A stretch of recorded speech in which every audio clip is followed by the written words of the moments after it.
The Lincoln Project just released another ad targeting President Donald Trump. Let's watch. Soon now, it's moving day for 25 million Americans. They'll be moving from their homes and apartments, from the places they've raised families and made memories. Not by choice, but because the Trump evictions are starting soon. The Trump foreclosures.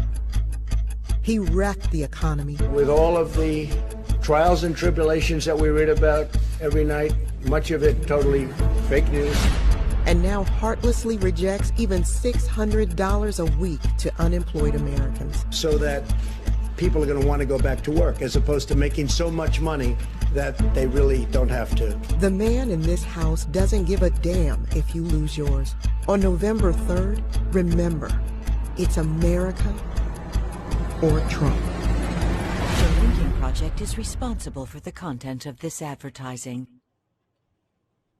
All right, so there it is. I actually have a little criticism here. No, don't get me wrong. It's a pretty tough ad. It's a pretty effective ad. And they're actually right about the coming housing apocalypse. The ad says about 25 million people. It could hit 28 million homeless people thanks to, of course, coronavirus and the economic fallout, Congress not doing its job. And actually, that's part of the criticism that I want to talk about, right? But we'll get to that. Now, it also hits Donald Trump on, of course, the fact that he, has been repeating the bullshit narrative that the enhanced unemployment benefits, that extra $600 a month mentioned in the ad, are making people lazy. It's a disincentive for work. But wait a minute. Now, where did Donald Trump hear that? Where did he hear that little piece of fiction, right? Well, you heard it from Mitch McConnell, Ted Cruz, other senators, basically Republicans. That's been the Republican Party mantra for a very long time, or at least one of them, right? That, no, we shouldn't give people unemployment benefits during a recession or during a pandemic. It's going to disincentivize work. And of course, with this coronavirus pandemic, if we give them $600, extra a week, well, that's going to make them not want to find work. Well, that's what you want during a pandemic. You want people to not have to work so that we can drive down the numbers of people getting infected and dying. And then when it's safer out, when we've got a handle on the virus, to get them back to work. See, that's a sensible position, right? The Republican Party does not have that sensible position. Now, in fact, the recent bill that came out of Republicans in Congress, right, it tried to cut expanded unemployment payments to $200. Now, look, what Donald Trump did with his recent executive orders added, basically, he set up to where, okay, we're going to give you $400, but wait, the state's actually going to have to pay $100. So in reality, it'd be a $300 benefit, and that's only if you call up Donald Trump to beg and ask for it. And if you're a blue state, you're probably not going to get it. If you're a red state like Alabama, then it's very likely you will get it. And so, look, you can go and call out that, right? And I have, believe me, I'm starting to talk like the guy. I listen to Trump clips so much. Okay, anyway, I know that's a big problem in my personal life. But at the same time, you don't hear Republicans, these people talking about this, right? And look, I didn't see the ad pointed out. It could be, because the Lincoln Project are Republicans. And maybe they don't want you to know that Republicans are also not really in favor of expanded unemployment. That ad is targeted directly 100% towards Donald Trump. When, look, that Congress, and yes, Trump has been repeating those BS talking points, but he gets it from Congress. He gets it from Fox News, also Republicans. And so let me go to the negotiations, right? Let me go to some Republicans, members of Congress, right, that are against this. Bill Cassidy said it would be counterproductive for people to earn more than from unemployment benefits than they could at work. Really? Maybe you should pay people more then. I mean, that's one way to get around that. And look, not only that, but it's not even really true, right? When they talk about, like, for example, 68% of Americans are making more money, right? That's not exactly true when you factor in benefits that are lost, like healthcare and retirement benefits and paid leave, things like that, they're losing benefits. They're not getting those from unemployment. And so that's another thing about that. But more Republicans, right?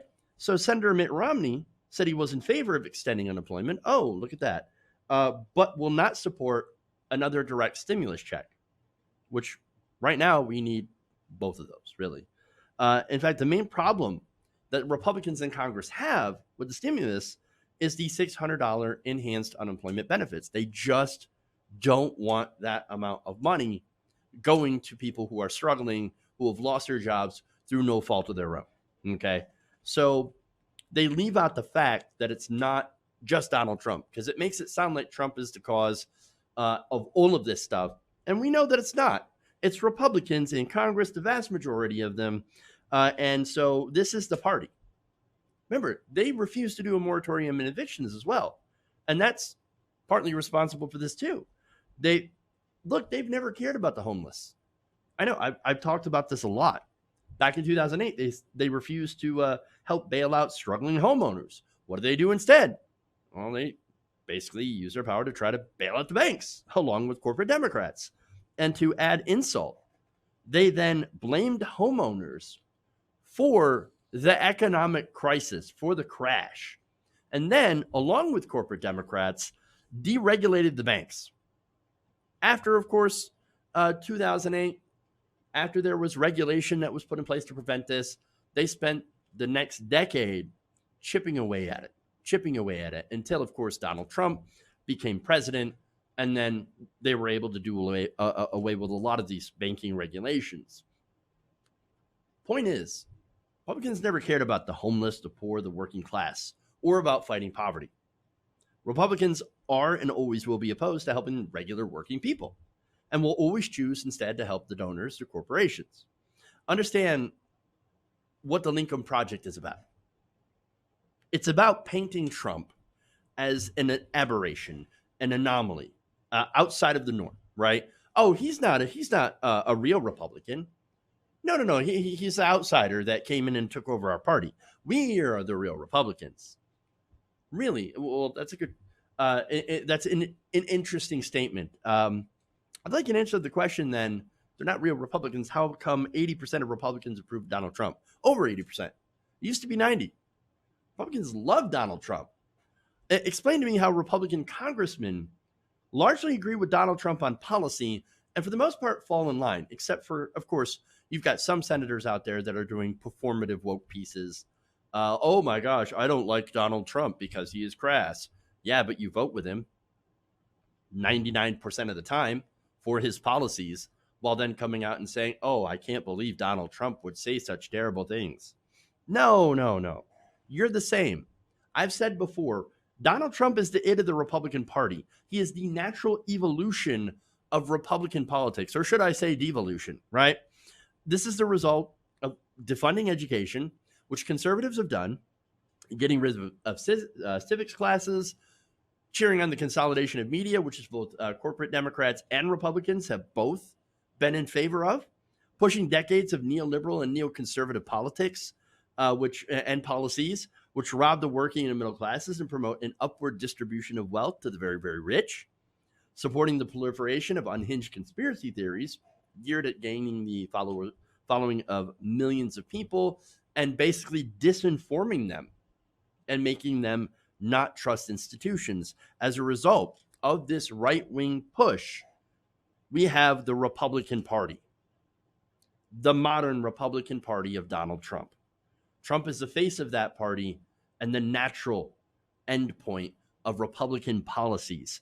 And these never Trump Republicans want you to forget that it's their fault for pushing us to this point. It was they who launched two disastrous wars into Iraq and Afghanistan, killing hundreds of thousands of innocent people. It was they who pushed austerity during the 2008 financial crisis and let homeowners go under. It was they who continued to defund education, deregulate industry, as well as push back on science, medicine, and academia. It was they who continued to say that you can't trust government. It is them who are now also pushing austerity. And finally, it is they who are pushing the Democratic Party to the right, This is why Democrats in Congress will not listen to the vast majority of the base, 88% of people who say that we need a Medicare for all system. We need single payer. Why we have Joe Biden as our nominee. Why he wasn't anyone's first, second, or even third choice. Why we cannot cancel rent or get a $2,000 a month UBI until this crisis is over. Republicans did that, as along with corporate Democrats. These never Trumpers, they want you to forget that it's right-wing policies that have caused our current crisis. Yeah, they make some great ads, and I do like them. But in reality, they didn't stop this crisis. They didn't try to prevent this crisis. They went along and exacerbating the conditions to make this current housing crisis and this current coronavirus crisis. They didn't stop Donald Trump in 2016. They hardly even tried. In truth, what they did is they helped make Trump. Never forget, it was Steve Schmidt who was part of this, right? Who introduced the world to Sarah Palin. Never forget, Rick Wilson and Bill Kristol, who pushed us into the Iraq war with George W. Bush's fake intelligence reports. They're a part of that. They were war hawks, and now these are the very same people that are in with the resistance liberals. Never forget George Conway. George Conway is his wife is counselor to the president, meaning that this family is making boatloads of money, not only from the Trump administration with all the terrible shit that they do, but also taking money from resistance libs while his videos make him millions of dollars. And also gets him influence into the next Democratic administration, which now appears to be a Biden-Harris administration. They are Republicans, and guess what? Bilking libs out of money is just their new grift. But it's more than that, too. Later on, they're going to come back and say, hey, look at us. We helped Biden beat Donald Trump. Now, please, put us back into power. And because we have such short memories of the disastrous Bush years, I'm afraid it's going to work. I mean, in the short term, of course, the help from the Lincoln Project, if Biden wins, is going to indebt Biden to these Republicans. And I can see a, cabinet pick in their future, right? Imagine bringing back these Bush-era neocons into government positions instead of progressives. You think they won't do that? Of course they would. I mean, Biden had said previously that he'd be open to picking a Republican vice president. Now, he did not do that, right? But then why wouldn't he pick, since he doesn't have any pressure to pick someone who appears to be, or acts progressive or said progressive things, even if they didn't mean them, but, not under pressure to pick someone of color, right? Why not pick a Rick Wilson or George Conway, right? Why not pick them for a cabinet position? You don't think that he wouldn't do that? Well, I mean, the Obama administration, that's what happened. President Obama appointed 19 Republicans to his cabinet, including Ben Bernanke and Jeffrey Immel, two of the architects of more failed austerity by the government. So as a result, if Biden wins, expect more of that. Expect to see these guys as well continue to be reformed like George W. Bush and welcomed back into the mainstream, given cushy jobs, and more importantly, millions and millions of dollars along with their influence. The neocons are back, baby.